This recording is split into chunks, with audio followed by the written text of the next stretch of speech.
Hey there, welcome to another Tesla Motors Club podcast. My name is Lewis. I'm Doug. And I'm Mike. On today's episode, we're going to cover a few topics around FSD, some news about it being transferable from Elon, possibly in discussions, licensing it to another company. We'll figure that out. And also, what is this XAI thing that we've been hearing about? All that and more. Episode 47 starts now.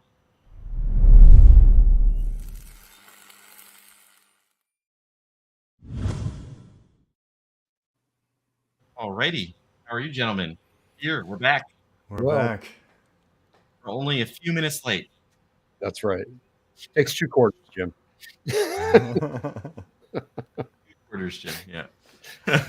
Why were we late?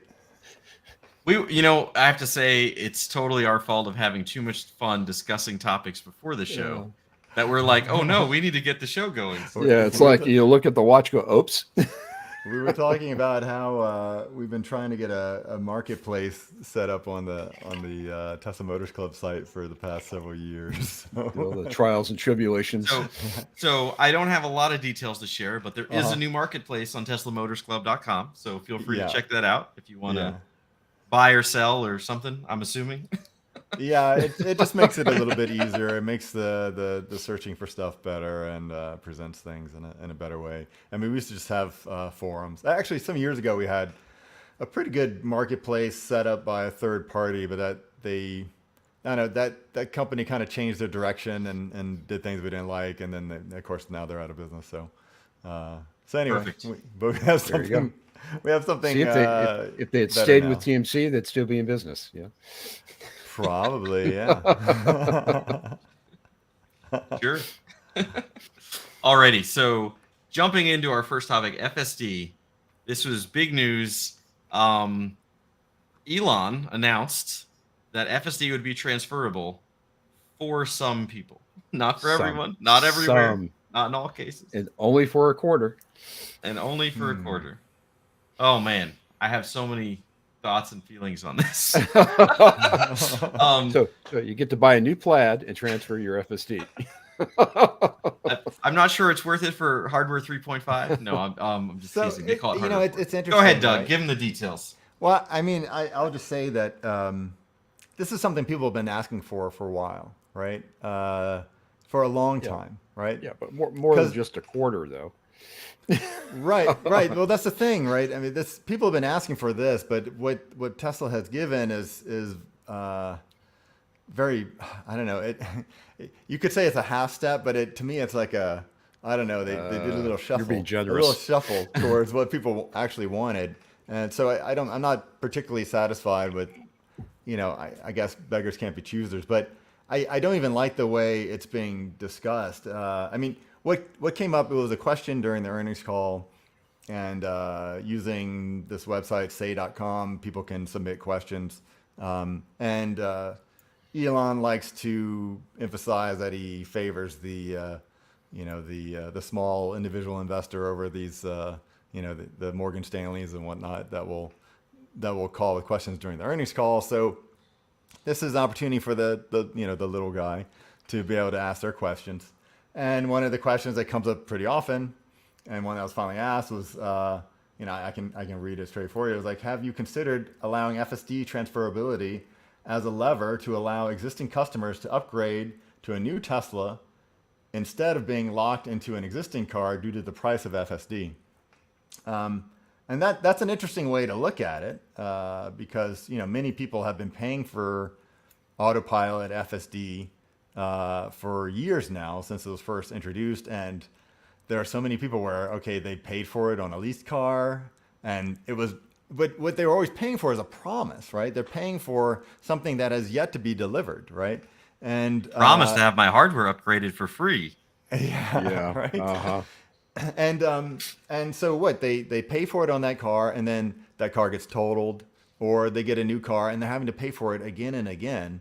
And what an amazing business model Tesla is able to have with this, and that it's kind of like it's almost like a Kickstarter, right? We're paying for a Kickstarter. You're paying for something that you just didn't get, and somehow Tesla has been able to get away with people mostly being okay with it. But as software, it really should, it should be a license that it should already be transferable, or should go with the driver or something like that. And the way they have it set up now, they basically let people pay for the same thing over and over again that has again yet to be delivered.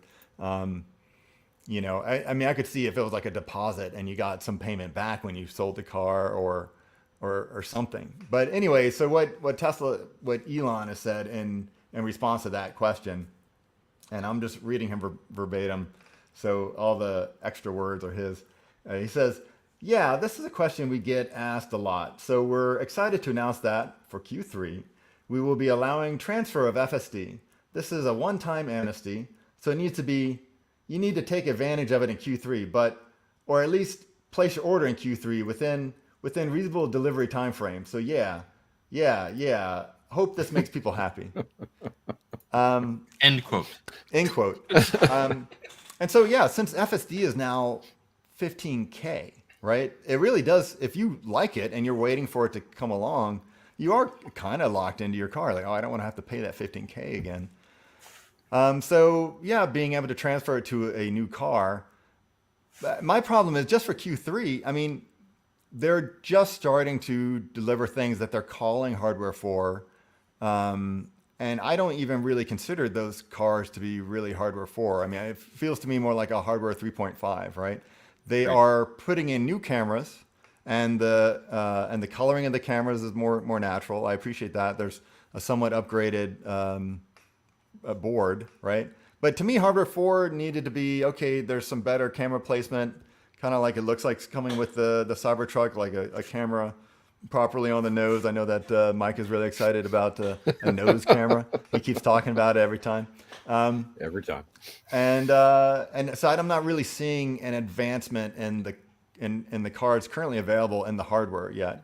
And my car is from 2018, and it was delivered with hardware 2.5, upgraded to hardware 3, which just meant a replacement of a board.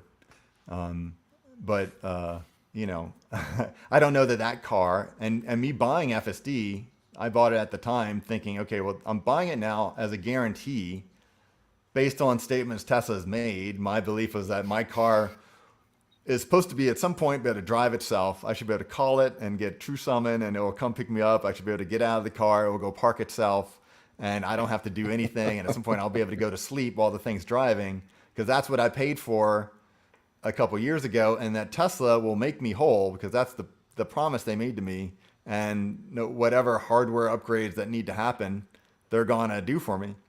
Now it doesn't seem like that's going to happen, right? And I don't think that's even possible with the cars they're selling right now. So it feels a little disingenuous. Yeah, it feels a little disingenuous that they're only offering for Q3. That it feels more like, oh, we're trying to get some older hardware off our hands now. So it's just another, even in the way the question is posed, like a lever to drive more demand for existing customers to buy another car. And I have to take issue the way Elon talks about this. He calls it a one-time amnesty, as if the customers need. No, what is it? Amnesty is forgiveness for a political crime. That's what amnesty is, right? That's right. And your political crime was spending $15,000 on FSD.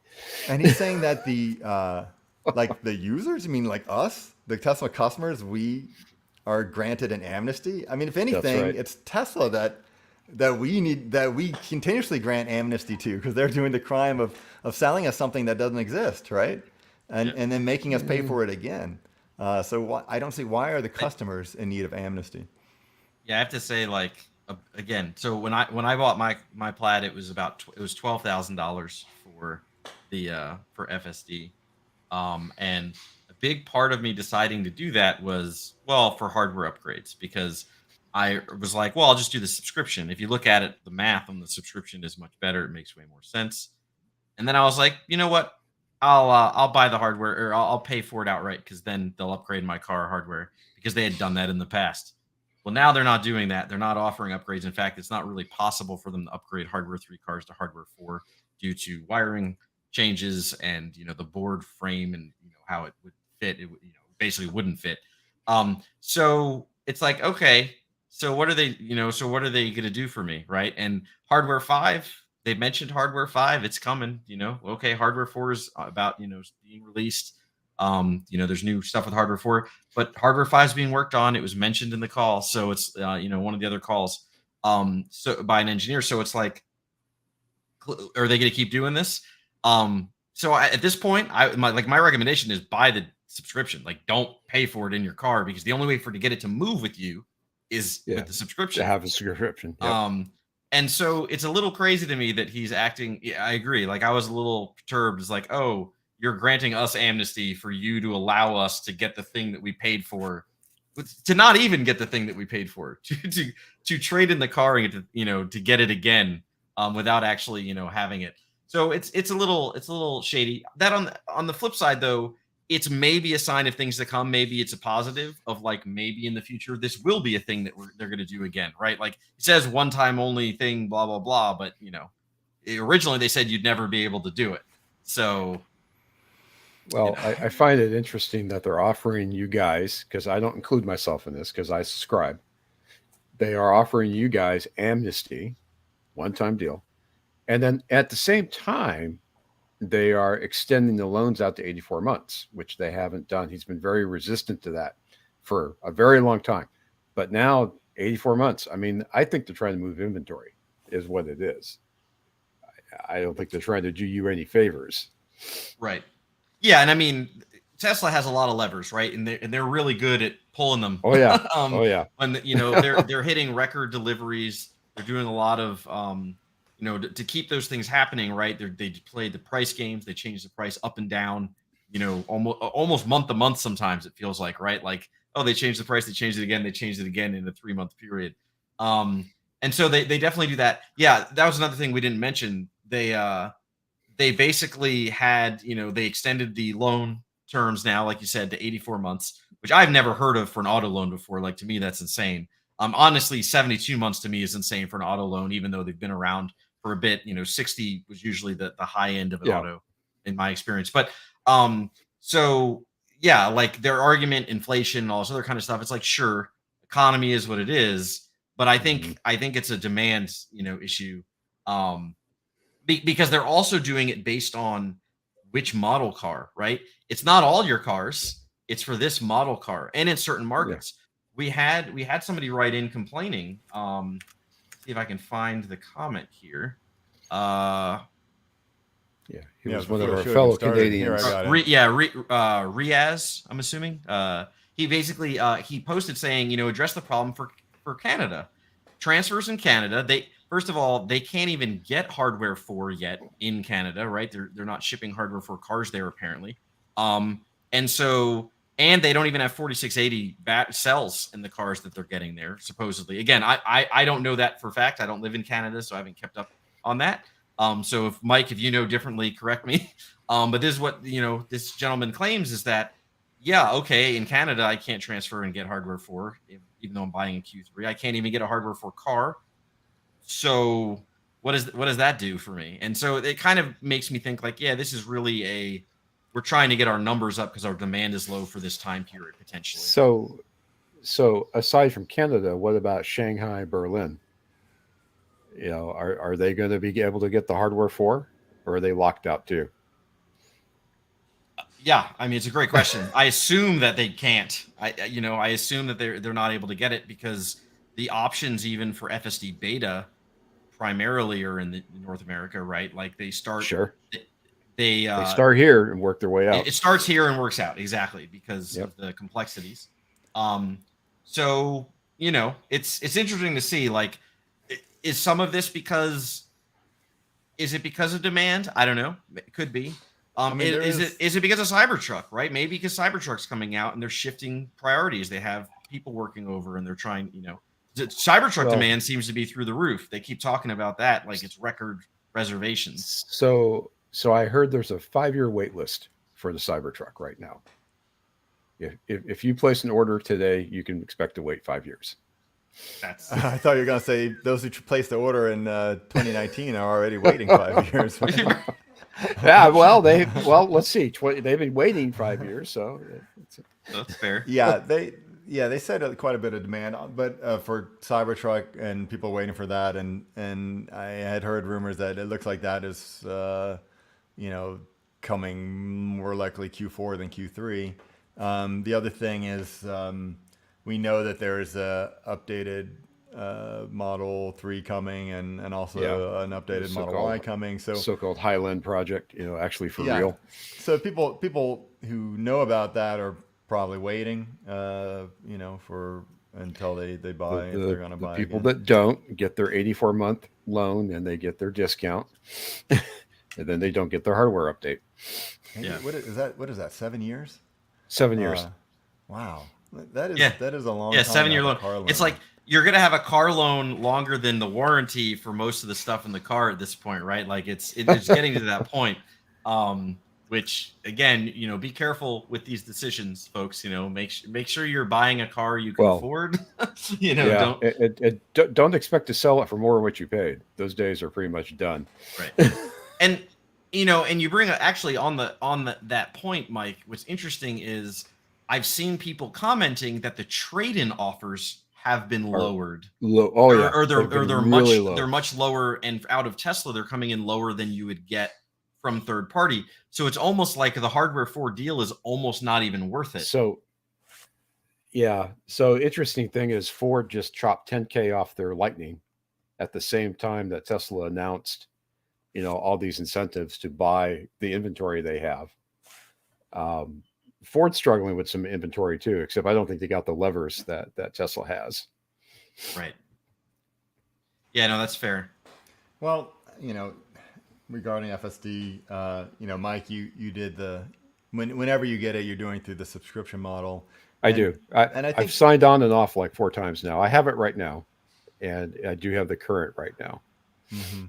And I tend to think that part of the reason Tesla is charging 15K for it now, for one thing is they need the price is whatever they set it, right? They're in complete control of that, but they need to show that, oh, it's getting better, and it has been getting better, but that its value is increasing, right?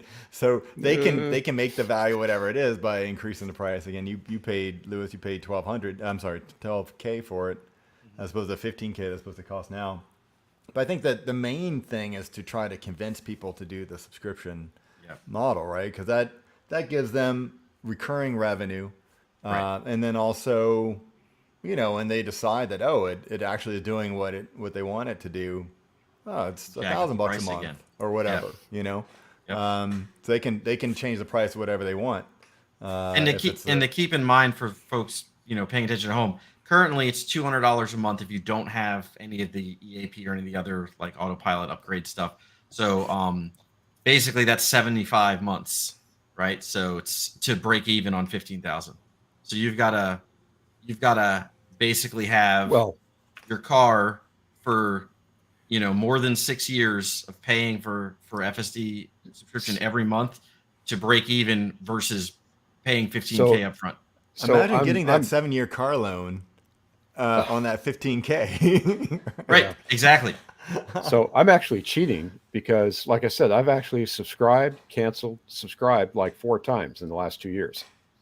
I'll subscribe like I subscribed 2 months ago because I had a road trip, 1,800-mile road trip. I've got another road trip up to Berkeley in a week, and so I'll keep the subscription for the next 30 days, and I'll let it die off, and I'll wait until the next need for it. So yeah, it's $200 a month, but I'm only buying it, renting it for Right. 5 months out of 12. I I mean, mean, there's nothing wrong with that, right? I mean, it works for me. it essentially is software as a service, right? Right. Yeah. And so you pay for it when you need it. Why not? And The I the think that's only the only downside to maybe some people, not so much me, but to some, is when you unsubscribe, it completely reloads the car, and when you resubscribe, it has to completely reload the car again. So it can take a day or two to get it in that turned on and get the software pushed down and the updates pushed down and go through the I whole bet I, update process. I bet they'll streamline that in the make it future. I better. wouldn't be surprised if you couldn't buy it for a trip at some point. Like, okay, That'd be great. I got a long just drive. already have it in there, just software button they turn on. Yeah, it needs to not be a different version of software. It needs to be the same version of software. Well, that's the like, direction they're heading, and- right? I mean, Right. complete single stack, Yeah. everything in the same. They'll get there. So Crimson Decade asks if you have enhanced autopilot, is the subscription for FSD lower? Yes, it is. It's half the price, I believe. So it's $200 a month if you don't have enhanced autopilot, and it's $100 a month if you do have enhanced autopilot. So it's even cheaper. But keep in mind, you had to pay that money for enhanced autopilot. That's right. And they could change the 6K. price at any time. And they could change the pricing at any time. Oh, I've been waiting for that hammer to drop. Well, I mean, I think Elon essentially thinks the value of the car is infinite at that point, right? Yeah. I think he's basically said that. Yeah. Quasi infinite. Well, he also lives in a glass house. No, we won't get into that. We won't go That's there. That's a separate rumor of things coming out. So I have to say, from my own perspective, with the being able to trade in, getting credit for FSD, so not having to pay for it again, to me that is an appealing idea if I was already looking to trade in my car, and if it financially makes sense for the difference, right? So I wouldn't do it now. Like, again, I agree with Doug. It's basically hardware 3.5 in my mind. It's called hardware 4, but it's not a big enough of a jump to even be meaningful to me. So I wouldn't trade in my car. I've had my car for a little over a year. Like, it's not worth taking that depreciation hit and then trading it in for barely anything different.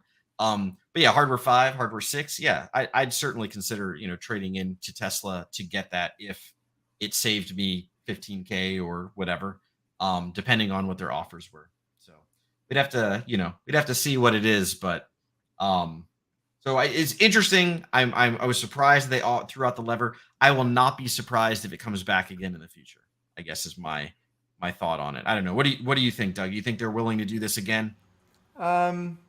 Yeah, if they want to look at it that way, they probably will do it in the future. I mean, they've been doing little things with autopilot and FSD over the years. I mean, when I got FSD, it was a sale, right? It was a FOMO sale. I paid $2,000 instead of $4,000, so I got to save $2,000 on nothing. So I saved the whole $2,000. It's like, wow. And so they've been willing to do that. And over the years they've done plenty of little things like that that gives them money now. Right. So I wouldn't be surprised if they brought it back. But I guess they just don't want the precedent, because what they have right now is such a great deal for them. Printing money. They're printing money. No People kidding. are willing to pay again and again for something that, for a software license. The hardware is already on the cars. All the cars are delivered with the hardware. So yeah, it's like it costs, the incremental cost for them is nothing, and they're able to get $15K for it, and they're able to get you to pay it again and again and again. Yeah, 100% agree, D. Robin. That's what did D. Robin say? He said it should just be a licensed software like most things, and I should be able to log in and my FSD is activated. Yeah, exactly. That's what it should be. Absolutely.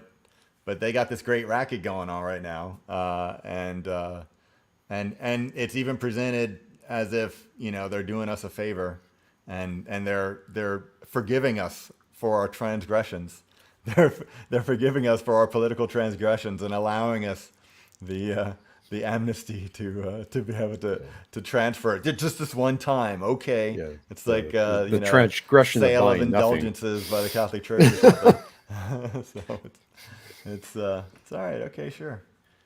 So anyway, I guess I don't mean to have such a negative attitude about it. It's they can do whatever they want, obviously, and I'm sure whatever I signed when I bought my car protects them, so that even though I was told I'm getting full self-driving, that I'm getting something called full self-driving capability, and they don't actually promise to ever deliver everything that they actually seem to promise. So Right. I'm sure they're protected. Full self-driving. If I could ever get it to leave my neighborhood, I'll be happy. I wouldn't hold my breath, Mike. Yeah. That being said, FSD is getting better every day. It is. I do enjoy driving it. I do enjoy using it with my car. It is improving. We'll see where they get to. Speaking of software licenses, Uh-oh. Exactly. I hear that Tesla is talking about licensing FSD to some other manufacturer. What a rumors segue. Smooth transition. I wonder if they'll be able to transfer it to another car, or if they have to pay monthly. So so this is the latest news. There's they're in discussions. The rumor of the discussions to license FSD to another automaker. Well, he said Elon said it in the earnings call. Yeah, he That's did. true. But he didn't specify which company. So our job is to figure out who it is. Who? I think we've done it. I think all of us agree. Like the three of us, independently, we basically posed this question to ourselves and said, it all came up with the same answer. Automakers, who do you think they're licensing it to? And I'd love to see some folks in the chat give their predictions of who they think it is. Well, let's do this. Yeah, let's just we're all unanimously agreed. Yeah, before we say who, those listening or watching, please put your answer in chat, and we'll see how close you come. Okay. So electrified light vehicle says Ford charges $800 a year currently for Blue Cruise. It's not Ford. I still think that's like Jones one says it is Ford. Electrified says not Ford. Yeah. Who said something about Blues Clues? Blues Clues. Yeah, Blues Cruise, not Clues. Oh, Ford's going to hate you for that. Blues Clues. Yeah, I think it's probably Ford, right? Yeah, but you got to admit, I mean, this is the natural carryover from, I'm going to use Tesla charging plug to, I might use Tesla motors and controlling electronics to, maybe I should get the Tesla software to go along with that since I've got the guts of a Tesla anyways. And here I'll just put my Ford sheet metal over the top of it with a Ford logo on it. There you go. Done. So Mike, you should probably give a little bit of background on what you just said about the powertrain and everything else, right? So what do we believe is currently going to happen? So Ford announced that they were going to use the power connector. Okay, that's great. But it doesn't make a lot of sense to me from an engineering point of view to have this really cool connector and keep the CCS stuff on the inside of the car that costs 30% more to put in place.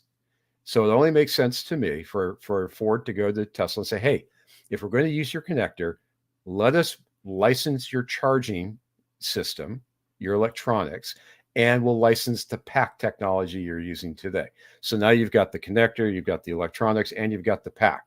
You can fully utilize the supercharger just like it was a Tesla. If you're going to go through all that trouble, you have to manage it. If you're going to manage it, you're going to be using Tesla software. Well, if you're going to be using Tesla software, then what's to stop you from kind of drinking the Kool-Aid, as it were, and saying, well, we can offer our customer base FSD, which they all know because they hear about the news and they hear it here. I mean, it's a logical progression. And I mean, the only thing Ford really needs to worry about then is suspension. They need to worry about sheet metal, and they need to worry about the interior. And they do that well. Yeah. So, I mean, my little crystal ball says we'll have a Ford badge Tesla in the next 5 years or less. So it's an interesting prediction. Doug, has Tesla officially said anything about them licensing their powertrain and other things out to others, their battery packs and all that? I know it's been rumored. Not that I'm aware of. Tesla has sort of famously said their patents are open, and but everyone I know that has tried, I know that Fisker tried, like the new Fisker after Heinrich left, they tried and just couldn't do it. I know other companies that have tried, but whatever Tesla's requirements are, they're too onerous. So I don't know of anyone that's actually managed to do it. Sure. Well, I mean, Tesla has, in partnership with Mercedes, well, not Mercedes, it was Daimler then, to do a smart. So they put the battery in a smart car but instead of the Tesla motor, Mercedes used, whatever their cheesy motor. So it wasn't anywhere as near as great as the car that they had. Then also with Toyota, they did a RAV4, which basically had, had like Model Tesla S parts. battery and motors. So they have done it with bigger companies before. And those are sort of short-lived things. I mean, you could see them more as investments because both Daimler and Toyota had investments in Tesla at early times, and they should have held on to those investments because they'd be worth worth a lot more than they were when they sold them. But this kind of thing has happened before. Ford seems very envious in some ways of Tesla's position in terms of what they're able to do with software, and Jim Farley, is that his name? Yeah. Yes. Chris Farley's cousin. Yeah, I keep on just calling him Chris Farley's cousin, so I can't remember his name. He's been pretty candid about how they're limited with their. He's made no bones about it. I mean, he knows EVs are the future, and he's struggling to get Ford there. So. Right. So so electrified light vehicles said, well, Ford charges $800 a year currently for Blue's Clues. I think they're already in the subscription model then, right? They announced it. They were charging an outright price, and then they changed the rules around and really kind of tweaked everybody. Mm-hmm. Yeah, so I wouldn't be surprised. I still wonder about, autopilot FSD is in the news a lot, and there's some sort of liability questions and things like that, and it's not yet perfect. I do think it's probably the most capable in terms of what customers can buy right now. So, if you're going to license FSD to somebody like Ford, I would think, and Louis, in fact, both of you guys are geeks enough to appreciate this question, is what happens to all your I/O? Are you going to license the same cameras? Because I'm sure the software is optimized for whatever cameras Tesla's using, and it's optimized for the placement. So I would assume that some Tesla hardware would go along with it. Certainly processing. That's kind of a different layer. Like, and we kind of had it confirmed with our last guest who was doing his. Well, I guess he hadn't quite gotten it working. But he lowered the camera. He changed. Our last guest is modifying a Model 3 to make a little cyber roadster. He's calling Roadster out of it. Yep. And he doesn't know yet if FSD will work on it. But he did an experiment where he took the B pillar cameras and lowered them, and after calibration, the car is able to work. So I think it could probably port. There is the cameras, and then putting a representation of the world into vector space, and then there's a layer that then is deciding what to do with that information. So I think you could put those cars on, and I mean it exists on the Model X and the Model 3 are two very different size vehicles, but they're basically using the same software. And here's the next question I'm going to throw out to you two: if I'm Ford and I've licensed the charger system, the pack, the software, and let's assume we license the hardware because that's the easiest way to move the software over. Does that open the door for over-the-air updates for my Ford now? It certainly does for the Tesla side of the house. But the over-the-air updates for Ford and Chevy and all the rest are really kind of yucky right now, to be polite. So this might crack the door for a more sophisticated user experience. I don't think they need to go, I think it's a much easier problem to just solve that. I think they're improving those things regardless of doing any kind of Tesla licensing. So I do want to say, so it's interesting, so electrified light vehicles, he or she or whoever, sorry, they have suggested, it'll be neutral pronouns. They have suggested that it might be GM, Super Cruise, obviously, I don't know. I'm skeptical of that. So if it isn't, and you may be right, it might be GM. We obviously don't know. I personally am in the same camp as Mike. I think it's going to be Ford. Doug thinks we all kind of went to Ford first. due to a lot of other things that they've talked about in relationships, and they're trying to license technology. But it is kind of interesting because yeah, as Mike points out, where do you draw the line, right? You start with a charge port, and then you end up with the whole darn car with a different body on it, right? Like Yeah. at what point is it a Tesla? Is it a different car? And the funny thing is, the things that Tesla's really good at, that some of the traditional automakers are bad at. Having you Think point out, like, software. software updates. Software in general is a big issue. But then also things like the EV technology, the battery tech, the electric motors, the performance and stuff that Tesla gets out of it is just no one compares. When it comes to the traditional automakers. And then it's like, okay, what is Tesla constantly knocked for, and what are they always ridiculed over? It's like build quality, materials, panel gaps, all those types of things. It's like, Yep. man, wouldn't it just be great to have like traditional companies that are really good at that part on top of all of the tech and all of the hardware of a Tesla? So you realize what we're going back to. We're going back. And Mike's gone. He's coming back. I'm still here. You cut out there for a second. Sorry, go ahead. I'm thinking we're going back to the whole coach builder model of a car, where you would have Ford as a coach builder buy a rolling chassis and then sheet it however they wanted to cover the car. It's an interesting idea, I think. Yeah, I don't know that that certainly they'll do plays it. to the strengths of both. Yeah, I don't know that they'll do it, but I would be interested to see the car that comes out of it.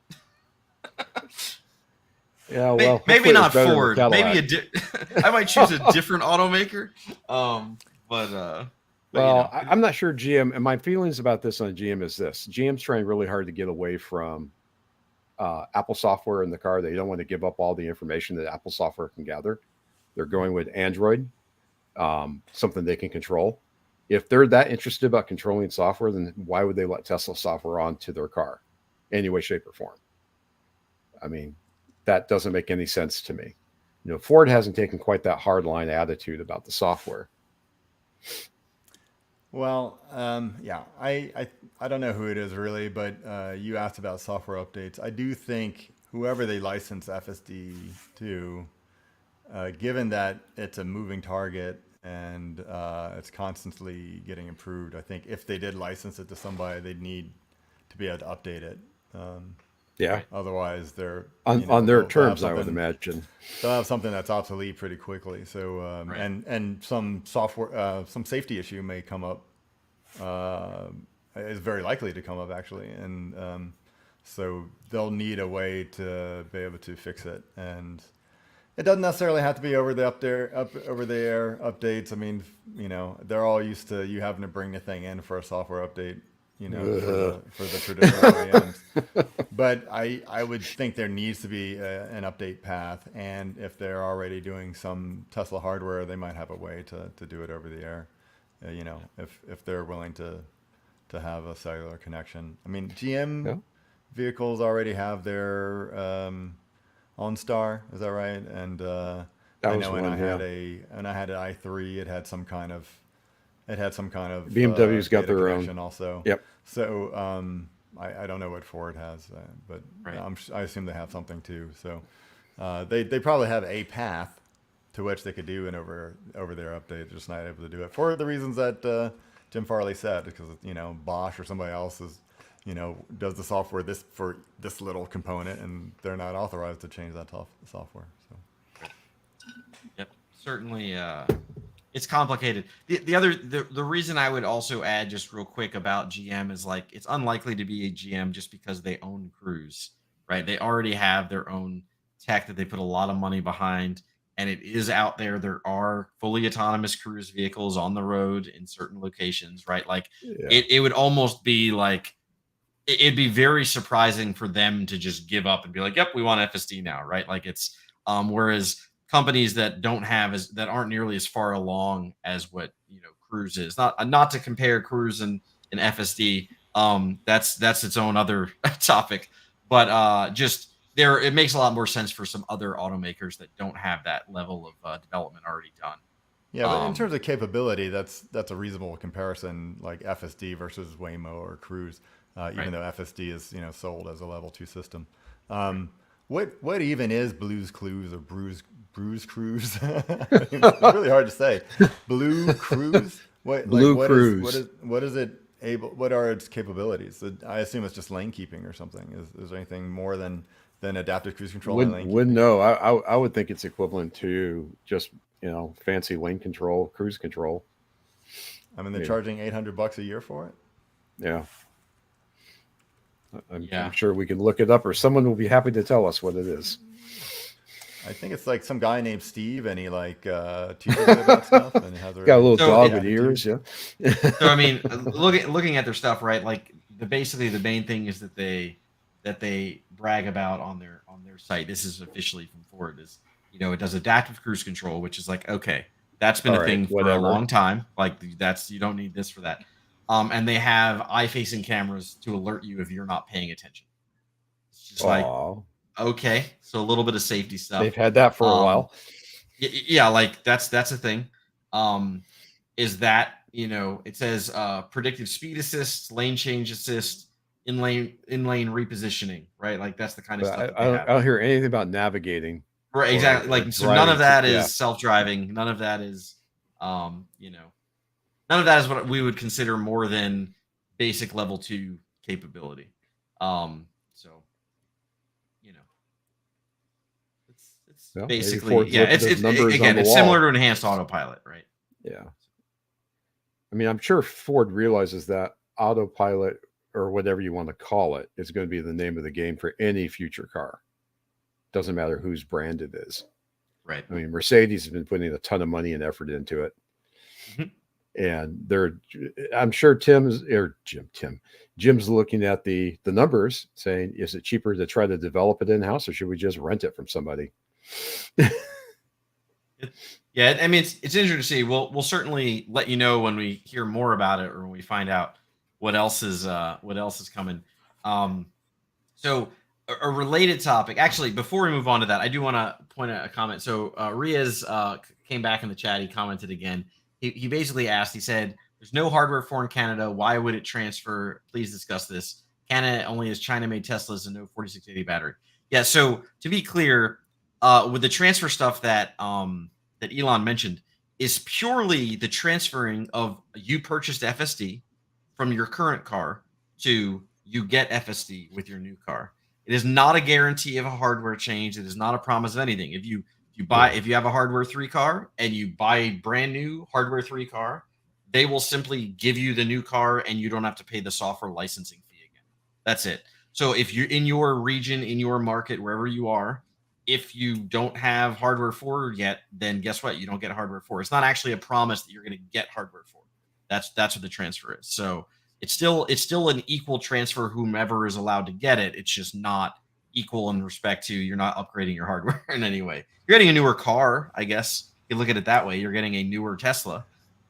Yeah, that's why the timing is a little bit lame, because we're hoping for some better hardware in the next year or two, and I mean that's when people are thinking of changing cars, really, and and that's when you wouldn't want to have to pay the $50K or whatever they're going to charge for FSD at that time, right? And you're FSD like, well, I will be already twice bought the it. price of the car. It's kind of like stamps, I used to buy a Forever 33-cent stamp or whatever, and now you get your forever stamp, because if I was just mailing a lot of letters recently and had all these old stamps, and you're just like trying to use the old stamps. I literally had a letter, it was like half stamps, just trying to get rid of the old, like all the old 1-cent stamps you have to use, because their value is depreciating, right? But the FSD should be like your forever stamp. I bought it, I shouldn't have to pay for it again and again, because what are you doing when you buy a stamp? You're buying a service that you haven't gotten yet, right? That's right. That's why You're a gonna forever use stamp sometime in makes the so much more future. sense, right? Like Right. I'm like, if postage was 63 cents just a week or two ago, right? And but so I bought that stamp. I've already paid for that service. So just because you raise the price on the service that you haven't delivered to me yet doesn't mean I should have to pay more, since I already paid for it. Yes, buy forever stamps or don't, Yes, because who buy mails forever- things anymore? I Doug, you know, weirdo. exactly. No, I'm just kidding. I'm just kidding. All right. So moving on, speaking of Luddite mailing things, let's go to the future. The future is now, and the Hey, future is Lewis, in I have a AI. question for it. Yeah, For go you. ahead. Could you just tell me what is the nature of the universe? Well, you see, Doug, when a daddy universe and a mommy universe love each other, Collide. Is that how it works? they're They call that the big crunch, right? yeah, exactly. They're something with like membranes colliding, and bam, there it is. No, anyway. The strings are vibrating The differently. strings are vibrating at the right frequency. Sorry. Doug and I were having a fun string theory conversation earlier because we're both physics nerds. Anyway, so what is XAI? Should you care? So XAI, I'm sure many of you already know, is the new company venture because let's be honest, Elon is not busy enough. Elon is not involved in too many companies. He has tons of free time available to manage more business, more Yeah, businesses than he and already if you're has. going to start a new company, you want to have a very modest goal for that company, Right, right? exactly. You want to I'm like going to very sell lemonade. easily achievable things, Right, simple things like understand the universe. right. So Easy. XAI is the Easy peasy. latest company under the X umbrella of corporations, X Corp, which is Elon's favorite holding company. Anyway, so XAI is basically the new company that Elon is starting with the goal. Their stated announcement is the goal of XAI is to understand the true nature of the universe. Okay. Um, so there it is, folks. I mean, we can all just pack up, right? Like, should all the physicists around the world just give up? Are we done? Right. Our We're work is done. done. We don't There's need nothing else religion to do. anymore. All the theologians, all the philosophers, everyone's finished. We got XAI on the case. But I mean, all joking aside, realistically, they are attempting to be, or what it sounds like, an AGI company, right? Like that's the buzz. That's what people want to do. AGI being, artificial generalized intelligence, or another way, when you think AI or when you talked about AI 20 years ago, you meant AGI. And what happened was Mhm. all these computer scientists working on machine learning, marketing people and product people started calling it Oh, that's AI, even AI. though it wasn't. Wasn't. And so what did they do? They had to make a new term to mean what AI used to be. So when you said AI 20 years ago, now they call that AGI.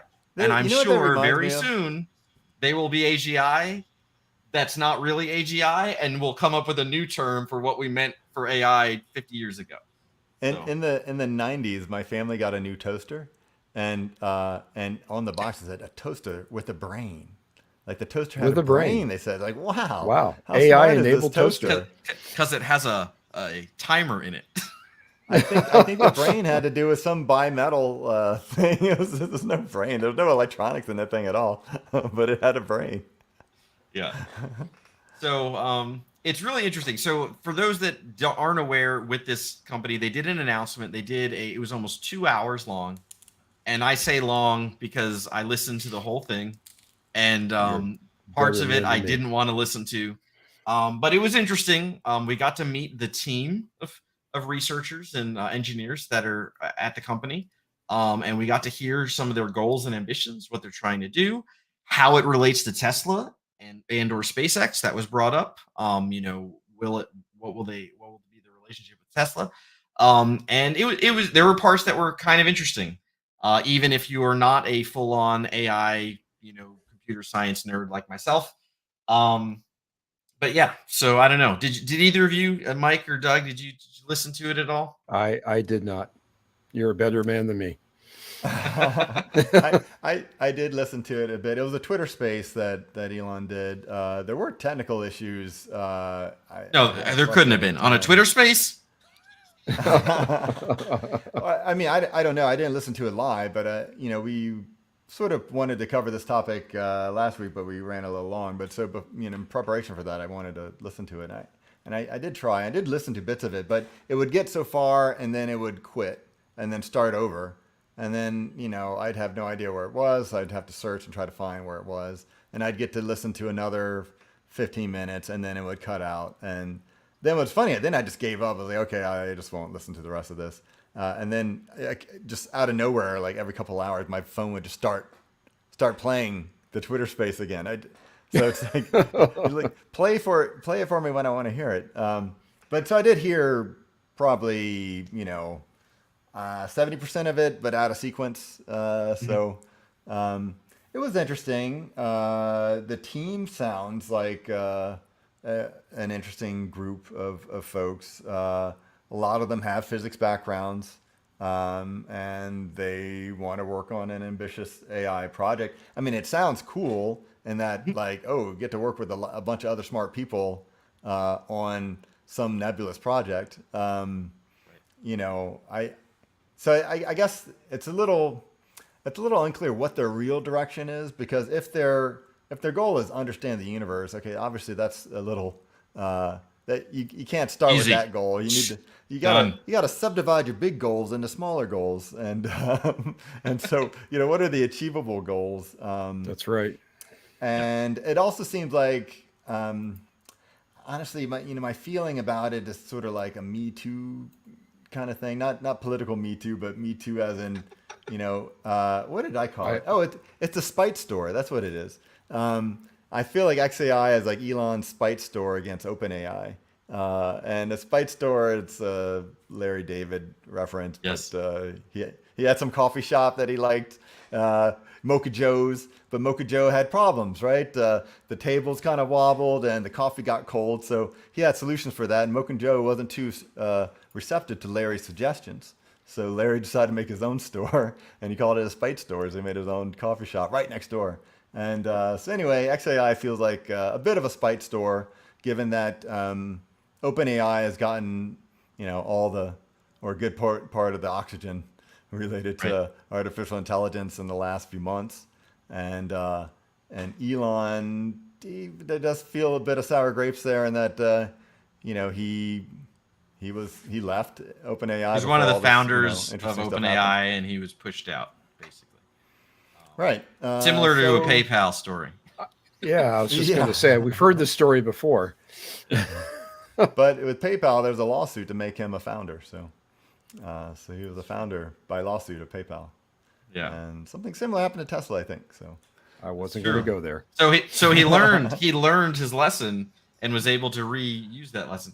So I mean, I have to say, I'm very impressed with the team. I have to say, so XAI, jokes aside, the mission statement, we're gonna, understand the meaning of the universe or whatever nonsense you want to say.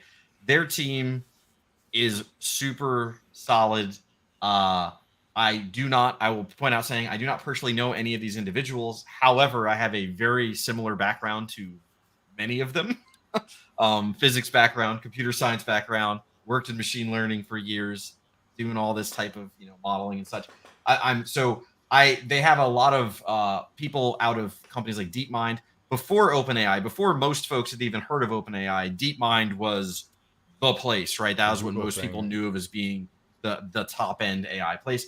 So they got a number of folks out of DeepMind, out of Google, Microsoft Research. And it's a small team. So it should be clear, this is not a huge company. It's a small team, but they are all very talented, very smart, very capable engineers. So it's really going to come down to, I think, the organization and management of what they do. It's going to be, what are they focused on, and how well, how effective can they work together to accomplish something. And so what kind of, I'd be remiss not to mention University of Toronto as well, which anyone in the ML space knows University of Toronto is like one of the, premier machine learning, artificial intelligence universities. But anyway, so they basically have this, these awesome individuals, and there's been kind of like this almost like a dichotomy of what they claim they're going to do. On the one hand, they were talking about understanding the universe and like very, pie in the sky, very nebulous, very abstract concept of, we're just going to do stuff to come up with ideas and solve things. They talked about wanting a lot of compute for each engineer so they could try lots of experiments and just play and have ideas and just try them out and not have to, wait around. Basically, they wanted resources and money is really what the engineers were asking for. Now, in the researchers, on the flip side, they also made comments of, oh, we're going to release a product. We're gonna have a product that competes with ChatGPT or those other types of LLM type models and products out there. So it's kind of like, well, are you focused on delivering a product, or are you doing very esoteric research to try to push the boundaries and develop AGI? Is it somewhere in between? We don't know. So it'll be really interested to see, where that goes. Amusingly, and I don't know, Doug, if you can cite this or where you heard it from, but like we were talking about it earlier, and I totally agreed with this point. Is it almost sounds like a bunch of really talented engineers that they couldn't get to hire at Tesla because Tesla is already such a massive company. So, for example, engineers that are very good, if they're interested in making money when they work in tech companies, you have two ways of doing it. You either get paid a high salary Right. at some companies, which can happen. It's not common, but it happens, right? There's a few small percentage of people that get paid a lot. And when I say a lot, I'm talking, 7 figures a year, right? So they're making Right. $1 million plus a year as a salary. That's kind of rare, and including options and stuff. The other way of doing it is you work for a very small company that's valuation goes up very high, and you have a lot of options or things like that, stock Pray you get effectively. bought. And before you're purchased or go public, and you basically make millions and tens of millions of dollars off of that. And those are the two ways to become super rich as a very talented engineer outside of starting your own company, which technically is the second path that I talked about. And so the problem is, like someone like myself, for example, I work in startups. I would never work for Tesla because I'm never going to make as much money at Tesla as I could working for other types of companies. And so they have a lot of really talented engineers that also, again, would not work at Tesla, even though they like some of the problems that Tesla has. So this is an interesting maybe workaround. So they have this new company, this new entity that's valued very small, and they're given some of the resources and capability of Tesla. They talked about everything will be above board. Elon made clear, that Tesla's a public company. They won't be doing anything shady because there are laws in place. And he's, shareholders' interests. But that, well, guess what? Tesla has this kick-ass Dojo supercomputer cluster for machine learning stuff. They have amazing chip design hardware and stuff that they're doing, which I would be remiss not to point out is not technically optimized for LLMs. So while the tech that Tesla's developed is amazing for the type of problems that Tesla's working on, video and image processing type stuff, it's not necessarily good for the types of problems that XAI wants to work on, but there's parallels. But anyway, so Tesla has a lot of capability that maybe XAI could license or leverage or whatever, access some of that hardware. And also XAI has amazing researchers and brilliant mathematicians and engineers that maybe could provide some insight into helping FSD get here faster, right? How could we improve it? Even if it's as simple as just ideas, right? Like here's some ideas of how to improve your architecture, stuff like that. Maybe make these adjustments with your models or try these other approaches, techniques. And so they're open to working together, maybe, contracting some things, stuff like that. So this might be a path forward for Tesla to get some talent they wouldn't otherwise be able to get. And for basically these researchers to have a little bit more freedom and make more money through valuations and other stuff than if they were to work for Tesla directly. So it's kind of interesting. And I think it could, I don't know. I'm cautiously optimistic to see what happens, but at the same time, it really needs to be managed well. And I know Elon is super busy with all of his other stuff, and he probably won't have time to manage this hands-on directly. I mean, who knows? We don't know how hands-on it'll be, but I'm hoping that he puts the right individuals in place to basically, manage this project, manage this company, and get things moving. I mean, he just got a CEO for Twitter. That means he's got all the time in the world now to play with the new company. I'm hoping that he gets to spend more time at Tesla, which I think is what many Tesla shareholders are hoping. Yeah, well, but I mean, it's not as shiny as some of his other toys. Yeah, this is interesting. And I have to say, the other thing is there's a lot of brilliant people around the world, or a lot of really talented people working on this problem, the problem of AGI, the general AI thing. So even with such an amazing team, it's possible nothing comes of it, right? Like Google was the forefront. They, the pivotable, that's not even a word. The pivotal paper. I can speak, I swear. You sure? In the last, several years, it's been a few years now, actually. It was, I think, like 2018 or so. Was on transformers, right? Transformers are this thing in machine learning and neural nets that kind of like paved the way for what's that? Are you doing Optimus Prime over there? I'm trying to do my Transformers sound. Robots in disguise. And basically, that paper came out of Google. And that's the paper that basically enabled things like ChatGPT to exist. It's what Tesla's using for their Tesla Vision for FSD.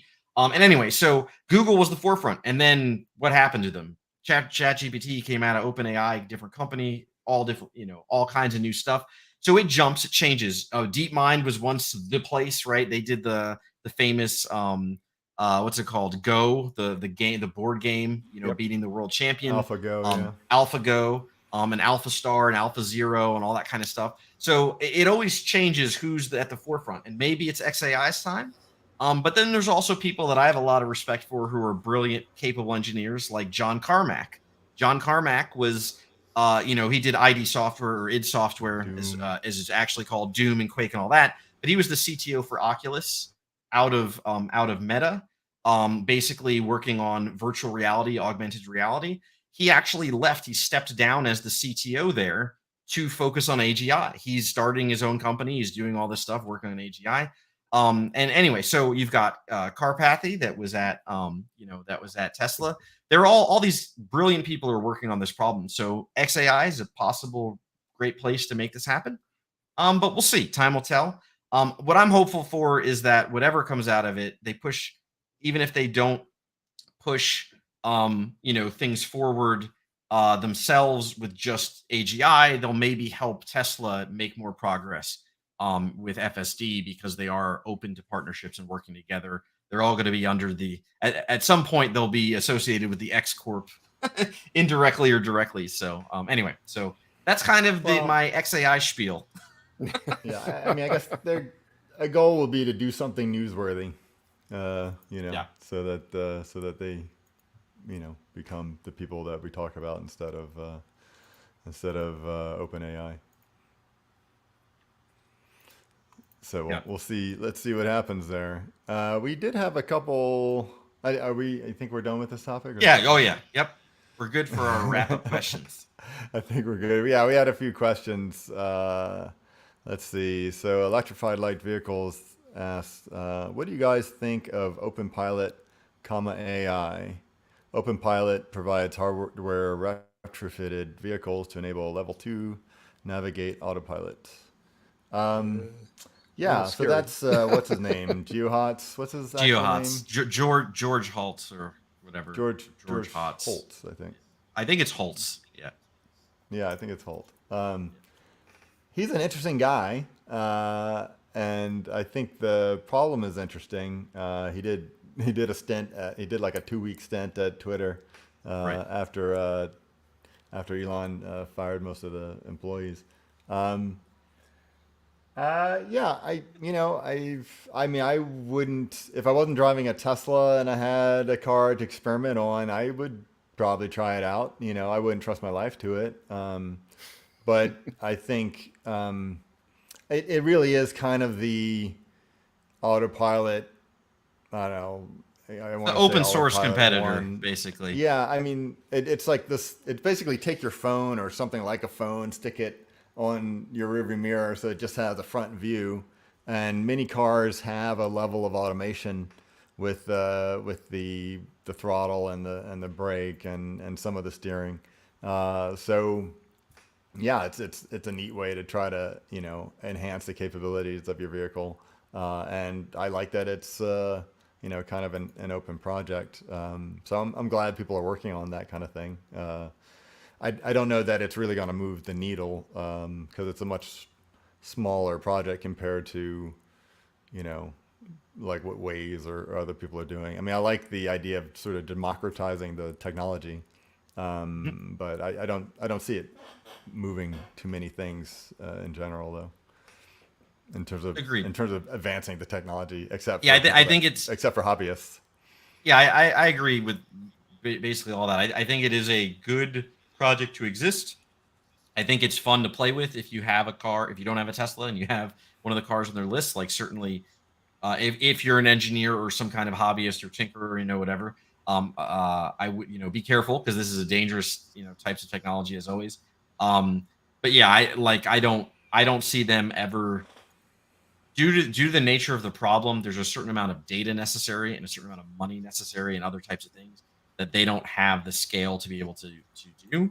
So there's going to be a limit to how far they go. Will they eventually catch up, or will they eventually get sure, open source technologies sometimes are the bleeding edge. But in this type of problem, I think they can catch up to where things need to be, but I don't think they're going to lead the way there in this case. And some of that is because of the people, and some of that is just due to the problem. But it is an interesting project, and it's cool. I really like what they have. George is one of those people that I really wish that I liked more than I do. I've spent a bunch of time. Well, no, just he's a really smart guy. I have a lot of respect for him. I think he's really cool. At the same time, I also certain aspects of how he's trying to accomplish things, I'm not a fan. Like the whole Twitter thing was super hilarious to me, and all the other stuff is just I think there's limited of how far it's going to go. And I think isn't he stepping down? He's not going to be this. I think he's not going to be the CEO of OpenPilot anymore, or OpenAI or whatever. No, it's not called OpenAI. It's Comma AI. Comma AI. That's the company, right? So I think he's going to be stepping down or something like that. That's what I heard. But anyway, that could be completely wrong. Anyway, sorry. Next question. Moving on. I think that's what we had. Oh, okay. Wait, here's one. If we didn't touch it already. Okay, here we go. Jim Mallon asks, if you transfer FSD to a new car A, and then later you want to transfer that vehicle to Tesla for a new car B, will the transferred FSD in A be part included as A's trade-in value? Is that clear enough? So maybe. I'm going to go with yes, but FSD's trade-in value is not what you want it to be. Yeah, it's right. It's like $800 or something, or like $600. It's terrible. Somebody on shoot, I can't remember now, but I think someone on TMC basically Tesla doesn't want to tell you, when you trade in the car, they're not going to give you a breakdown of what everything is valued. It's just all together, this is the value of the car. And right. A lot of people who trade in the cars, you'll get something better on CarMax or whatever. The trade-in value that Tesla gives you is really, really good. They wanted to give me $400 for my awesome Miata that I was going to trade in. I was like, forget it. And I sold it for, I don't know, many times more than that, more than an order of magnitude. So they're not going to give you much for it anyway, but somehow this guy managed to essentially fool Tesla into telling them how much they valued the FSD, and it wasn't much at all. It certainly wasn't $15K, and it wasn't even, I don't think it was even $1,000. So yeah, probably they'll factor it in as part of the value of the car, but it's nothing compared to what you pay them for it. Alrighty. Well, gentlemen, that is our show. It is. As always, thank you to those interacting with us in the chat. We love to hear it and see it. So keep coming back. Like and subscribe if you like what you see. Leave comments. Go check us out on TeslaMotorsClub.com. Become a supporting member there. Thanks to Danny and Adam and those involved behind the scenes here to make this happen.